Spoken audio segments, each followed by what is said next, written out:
Talk Radio. And in line with that, it's a pleasure to welcome to the program Semi Bird, who is running for governor of Washington State, but more importantly, a man who served in one elective position, made a perfectly sensible decision, and then was forced out over it. Welcome back to the program, sir. How are you?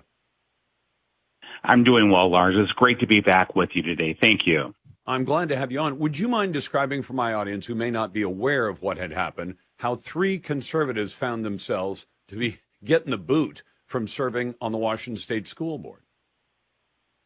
Well, so this was a number of things, actually. So we stood against critical race theory, as common sense people would when you tell a person that the color of their skin determines their outcome in life in a great nation like America.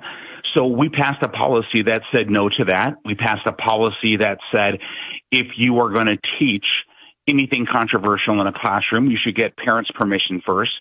We brought about accountability of school board or school district leadership. We brought about a strategic plan and fiscal oversight.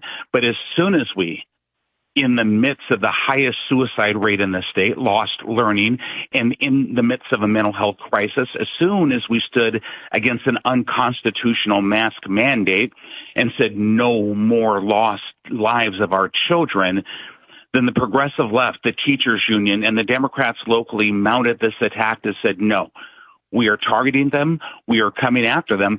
And so bold as the leader of this recall movement said during a recorded school board session that we will fix the mistake that was the election, and then they came right after us.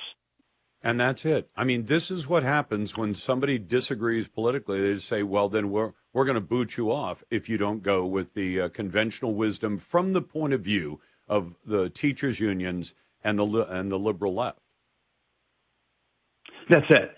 And so essentially, I think it's important for your listeners to know we are not extremists. I mean, one of the school board members, both of the other 2 are teachers. We all have children. Our children were raised in the school district. And so there's nothing about us and our personalities that are extremist or far right or anything far from it. We are simply saying schools belong to the community and our children belong to our parents, and we should make our focus on academic outcome, not social indoctrination, not about this social justice, transgenderism, and all these things that are taking over our schools, whereas we are failing our kids academically, we're placing the wrong focus. As soon as we made it clear that we were for oversight, that we were for common sense accountability in how our schools performed, they made it very clear that we were going to become their target. And so this should be a wake-up call for every school, for every parent, for every community, that we need to get stronger. We need to stand strong. We need to prepare what's coming because it's already happening.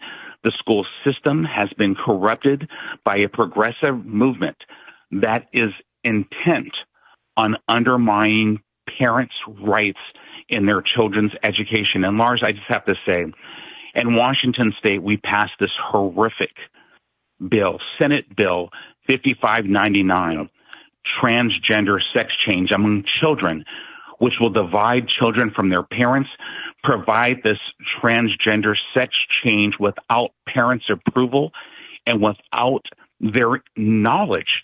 So children can just disappear without parents' consent and without their oversight or participation. This has gone too far.